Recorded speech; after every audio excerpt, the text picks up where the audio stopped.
Hello दोस्तों, आज मैं आपको बताऊंगा प्रश्नावली 1.2। पूरे ही बहुत अच्छे विधि से बताऊंगा, आपको सब समझ में आ जाएगा। तो चलते हैं सवाल की ओर। आपका पहले नंबर का पहला सवाल है 140। 100, इसमें ज़्यादा कुछ नहीं करना है, आपको गुणनखंड करना है। तो 270 हो जाएगा यहाँ पर, फिर 2 से कटेगा 35 हो जाएगा, फिर ये कटेगा 5 से, 5 सत्ते 35, फिर 7 एक अन्नम 7। यहाँ 2 गुणे 5 गुणे 7, तो यहाँ हो जाएगा 2 की पावर 2 गुणे 5 गुणे 7। यही आंसर हो जाएगा। दूसरा सवाल है आपका 156। इसको भी गुणनखंड करेंगे। 2 से काटेंगे, यहाँ 78 हो जाएगा, फिर 2 से काटेंगे यहाँ 39 हो जाएगा, फिर ये 3 से कटेगा, यहाँ 13 हो जाएगा, और फिर 13 एकन्नम 13। तो आया 2 गुणे 2 गुणे 3 गुणे 13। अब यहाँ हो जाएगा 2 के पावर 2 गुणे 3 गुणे 13। यही है आंसर। अब तीसरा सवाल है 38,420। इसको भी गुणनखंड करेंगे। ये 2 से काटेंगे तो यहाँ हो जाएगा 1275, फिर ये 3 से कटेगा, 3 से इसको काटेंगे तो यहाँ 425 हो जाएगा, फिर ये 5 से कटेगा तो यहाँ 85 हो जाएगा, फिर ये कटेगा 17 से, फिर 5 से, सॉरी, ये 5 से कटेगा तो यहाँ 17 हो जाएगा, फिर ये 17 से कटेगा। तो 2 गुणे 3 गुणे 5 गुणे 5 गुणे 17, यही आपका आंसर हो जाएगा। 2 गुणे 3 गुणे 5 गुणे 5 गुणे 17। अब ये आपका चौथा सवाल है 5005। इसको भी गुणनखंड करेंगे। तो ये 5 से काटेंगे तो 1001 हो जाएगा, ये कटेगा 7 से तो यहाँ 143 हो जाएगा, ये कटेगा 11 से, यहाँ 13 हो जाएगा, इसको 13 से काट दो, 13 कन्नम 13। तो ये 5 गुणे 7 गुणे 11 गुणे 13, यही आपका आंसर हो जाएगा। अब आपका 2 नंबर का सवाल है, देखते हैं 2 नंबर का क्या सवाल है। 2 नंबर में आपका सवाल है 26 और 91। 26 और 91, इसका एलसीएम और एचसीएफ दोनों निकालना है। एलसीएम और एचसीएफ, एलसीएम मतलब गुणनखंड करना है, एचसीएफ मतलब वो भाग करना है। तो करते हैं, चलो। फिर 26 और 91 दोनों का एलसीएम निकालते हैं, और 2 से काटेंगे, यहाँ 13 हो जाएगा, ये 91 ऐसे ही रहेगा, फिर ये 7 से कटेगा, 13 ऐसे रहेगा, फिर 13 सत्ते 91 हो जाएगा, 13 से कटेगा डायरेक्ट, 13 एकन्नम 13 हो जाएगा। यह होगा 2 गुणे 7, ये 7 है, 2 गुणे 7 गुणे 13 बराबर 1821 आंसर। हाँ, इसका जब गुणा हो 2 सत्ते 14, 14 गुणे 13 तो 182 आ जाएगा। तो ये एलसीएम बराबर 182 हो जाएगा। अब इसका एचसीएफ निकालते हैं। एचसीएफ निकालने के लिए आपको 26 में से 91 को भाग देना होगा। तो 26 तियाँ होता है 78, इसको माइनस करेंगे तो यहाँ 13 हो जाएगा, फिर 13 से 26 को भाग करेंगे, 13 दूना 26 होता है, ये कट गया, यहाँ आया HCF बराबर 13, यही आंसर हो जाएगा। अब दूसरा नंबर है, दूसरा सेकंड 510 और 92। इसको पहले एलसीएम निकालते हैं 510 और 92 का। 510 और 92, 2 से काटेंगे, यहाँ हो जाएगा 255, यहाँ हो जाएगा 46, फिर ये 2 से कटेगा, 255 ऐसे रहेगा, यहाँ हो जाएगा 23। अब ये कटेगा सीधा 3 से, यहाँ 85 हो जाएगा, 23 ऐसे ही रहेगा, और ये कटेगा 5 से, यहाँ 17 हो जाएगा, यहाँ 23 हो जाएगा। अब काटो 17 से, 17 एकन्नम 17, 23 तो ऐसे रहेगा, और फिर 23 से काटो, एकन्नम हो जाएगा।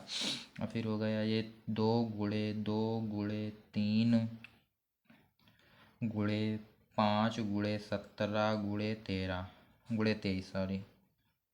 अब यही आपका इस गुणा करेंगे इसको सब, तो एलसीएम बराबर आपका आ जाएगा 23,460। ये आपका आंसर हो, एलसीएम हो गया। अब एचसीएफ निकालते हैं।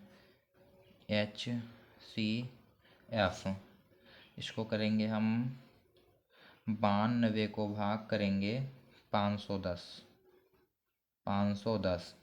तो 92 पंचे होता है 460, कट जाएगा। यहाँ पर 50 बचेगा। 50 से 92 को करेंगे, 50 से कन्नम 50 होता है। यहाँ बचेगा 42 को 50 से करेंगे तो 42 से कन्नम 42। यहाँ 8 बचेगा, 8 से 42 को करेंगे तो 8 पंचे 40। यहाँ बचा 2 से 8 को करेंगे, 2 चौके 8, कट गया। तो एचसीएफ बराबर 2 आंसर। एचसीएफ बराबर 2।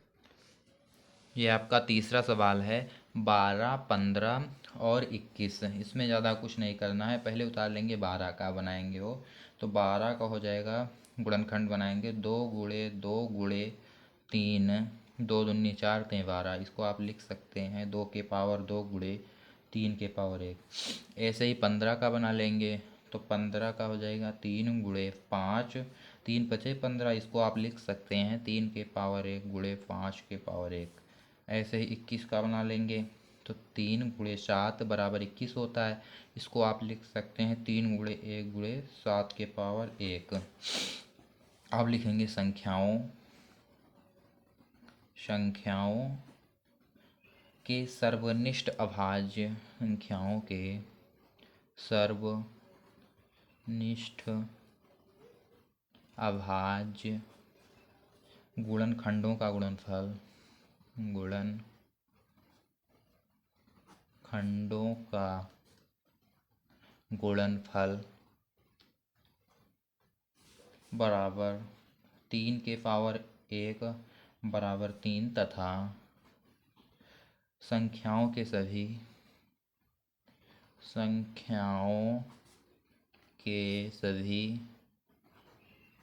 अभाज्य गुणनखंडों का गुणनफल, अभाज्य गुणनखंडों का गुणनफल बराबर 2 के पावर 2 गुणे 3 के पावर 1 गुणे 5 के पावर 1 गुणे 7 के पावर 1 बराबर 4 गुणे 3 गुणे 5 गुणे 7 बराबर 420। अब HCF बराबर हो गया 3 और LCM बराबर 420 आंसर हो जाएगा। LCM बराबर 3 यहाँ हुआ, 3 के पावर 1 3 के पावर 1 3 के पावर 1, HCF 3 हो गया। अब दूसरा नंबर सवाल है आपका। 3 नंबर का दूसरा सवाल है। 17, 23 और 29। तो आप 17 का निकालेंगे पहले गुणनखंड, तो 17 बराबर 1 गुणे 17। इसको आप लिख सकते हैं 1 गुणे 17 के पावर 1। अब निकालेंगे 23 का, तो 1 गुणे 23 बराबर आप लिख सकते हैं इसको 1 गुणे 23 के पावर 1। अब 29 का गुणनखंड निकालते हैं, तो 1 गुणे 29 बराबर इसको आप लिख सकते हैं 1 गुणे 29 के पावर 1। अब इसमें लिखेंगे संख्याओं, थोड़ा ऊपर कर लेते हैं इसको। हाँ, इसमें लिखेंगे संख्याओं के सभी अभाज्य गुणनखंडों का, के सभी अभाज्य गुणनखंडों का गुणनफल बराबर 1 तथा सभी संख्याओं के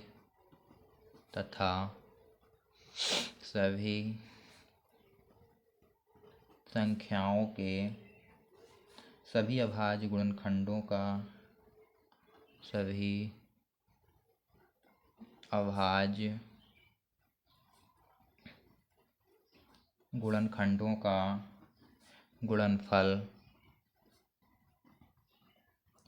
बराबर 17 के पावर 1 गुणे 23 के पावर 1 गुणे 29 के पावर 1। तो ये 17 गुणे 29 23 गुणे 29। तो 17 गुणे 23 कर और गुणे 29 करेंगे तो यहाँ आ जाएगा 11, 33, 9। ये 23 है, 23। अब यहाँ आ जाएगा HCF बराबर 1 और LCM बराबर हो जाएगा 11,339 आंसर। HCF 1 हो जाएगा और LCM 11,300। 3 नंबर सवाल है आपका 8, 9 और 25 इसमें पहले 8 का गुणनखंड निकालेंगे तो ये हो जाएगा 2 गुणे 2 गुणे 2, यानी 2 दूनी 4, 4 दूनी 8। इसको आप लिख सकते हैं 2 के पावर 3। अब 9 का निकालेंगे तो ये हो जाएगा 3 गुणे 3, इसको लिख सकते हैं आप 3 के पावर 2। और 25 का निकालेंगे तो 25 का होगा 5 गुणे 5, यानी कि इसको आप लिख सकते हैं 5 के पावर 2। अब आप लिखेंगे 1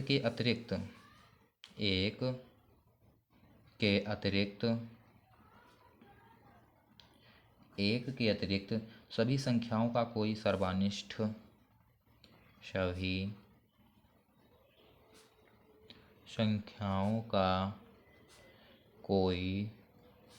सर्वनिष्ठ अभाज्य गुणनखंड नहीं है। अभाज्य गुणनखंड नहीं है, इसलिए मासा बराबर 1 और लासा बराबर 2 के पावर 3 गुणे 3 के पावर 2 गुणे 5 के पावर 2। तो ये हो जाएगा आपका 8 गुणे 9 गुणे 25। 8 इसको 8 गुणे 9 गुणे 25 करेंगे तो ये हो जाएगा 1800। तो ये हो जाएगा HCF बराबर मासा 1 था इसलिए हो जाएगा 1 और LCM बराबर ये 1800 है, 1800 हो जाएगा। यही है आंसर। 3 नंबर का ये है तीसरा सवाल। 3 नंबर का ये तीसरा सवाल है। अब चौथा सवाल देखिए आप लोग, इसको थोड़ा ऊपर कर लेते हैं, इसको हाँ सेट हो गया। चौथा सवाल है आपका HCF 306, 657 बराबर 9। ये पहले से ही दिया है 306 बराबर 306, 657 बराबर 9 दिया है। आपको LCM ज्ञात करना है। LCM 306, 657 ज्ञात करना है। इतना दिया है, इतना ज्ञात करना है। तो LCM ज्ञात करने के लिए हम सूत्र लगाएंगे। तो LCM बराबर दो संख्याओं का गुणनफल, दो संख्याओं का गुणनफल बटा HCF। तो दो संख्याओं का गुणनफल यह दिया हुआ है 306 और 657। तो इसको लिखेंगे हम 306 गुणे 657 बटा HCF 9 दिया हुआ है तो यहाँ 9 लिखेंगे। 9 से काटेंगे यहाँ तो 9 त्रिक 27 और 3 यहाँ जाएगा तो 9 चौक 36 हो जाएगा, यानी 34। तो इसको करेंगे 34 गुणे 657 बराबर ये इसमें गुणा करोगे तो आ जाएगा 22,338 आंसर। अब आपका 5वां नंबर सवाल है। 5वां नंबर देखते हैं क्या सवाल है। 5वें नंबर में है कि यदि किसी संख्या का इकाई अंक 0 है। किसी संख्या का इकाई अंक 0 बराबर 0 है तो वह 10 से विभाजित हो सकती है। वह 10 से विभाजित हो सकती है। यानी कि इसमें मानेंगे हम 6 के पावर n बराबर 2 गुणे 3 के पावर n बराबर 2 के पावर n गुणे 3 के पावर n। तो 6 के पावर n का इकाई अंक कभी 0 नहीं होगा। इकाई अंक कभी 0 नहीं होगा। इसका इकाई अंक 0 नहीं हो सकता है। यही आपका आंसर है। अब 6वां सवाल देखते हैं। आपका 6वां सवाल है इस 6 नंबर का कि 7 गुणे 11, इसमें भाज्य संख्या है, सिद्ध करना है। तो लिखेंगे 7 गुणे 11 गुणे 13 प्लस 13 और 7 गुणे 6 गुणे 5 गुणे 4 गुणे 3 गुणे 2 गुणे 1 प्लस 5। इसमें जो जहाँ दो संख्याएं वो उसको कॉमन ले लेंगे। एक संख्या यहाँ 13 है तो 13 कॉमन ले लेंगे तो यहाँ हो जाएगा 7 गुणे 11 प्लस 1 और ये 5 है यहाँ दो जगह, यहाँ 5 एक यहाँ है एक यहाँ है तो 5 इसमें कॉमन ले लेंगे तो यहाँ बचेगा 7 गुणे 6 गुणे 5 गुणे 4 गुणे 3 गुणे 2 गुणे 1 प्लस यहाँ हो जाएगा 1 ही होगा 1। तो यहाँ 13 वैसे ही रहेगा। 11 सत्ती 77 होता है प्लस 1 और 5 यहाँ ऐसे रहेगा। यहाँ हो जाएगा 42 गुणे 12 गुणे 2 प्लस 1 हो जाएगा। यहाँ 13 ऐसे ही रहेगा। इसको ऐड करेंगे 77 एक 78 होता है 78 हो जाएगा और 5 यहाँ ये ऐसे ही रहेगा और इसको 42 यहाँ ऐसे ही रहेगा गुणे 12 दूना 24 होता है प्लस 1 यहाँ 13 गुणे 78 हो जाएगा और यहाँ और 5 ऐसे ही रहेगा 42 गुणे 25 हो जाएगा 24 एक 25। अब इसमें आप देख लीजिए 13 गुणे 78 और यहाँ इसको गुणा कर देते हैं अंदर से तो 5 ऐसे ही रहेगा। इसको गुणा करेंगे तो यहाँ हो जाएगा 1020। अब यहाँ 5 गुणे 1020 जो कि एक भाज्य संख्या है। एक भाज्य संख्या है और ये 13 गुणे 78 ये भी एक भाज्य संख्या है। इसमें भी लिख दो जो कि एक भाज्य संख्या है। अब आपका सवाल नंबर 7 आता है। 7 नंबर में आपको ज़्यादा कुछ नहीं करना है। इसमें आपको करना है 18 और 12 को गुणनखंड कर देना है। सिंपल सी बात। तो यहाँ 2 9 18 हो जाएगा 2 छंग 12 फिर 2 से काटेंगे 9 ऐसे ही रहेगा 2 3 6 3 से काटेंगे 3 तिरिक्का 9 3 एकन्नम 3 हो जाएगा फिर 3 से काटेंगे कट गया 2 गुणे 2 गुणे 3 गुणे 3 हो आ गया तो 2 दूनी 4 3 12 3 36 मिनट। यही आपका आंसर हो जाएगा। ये प्रश्नावली समाप्त हुआ।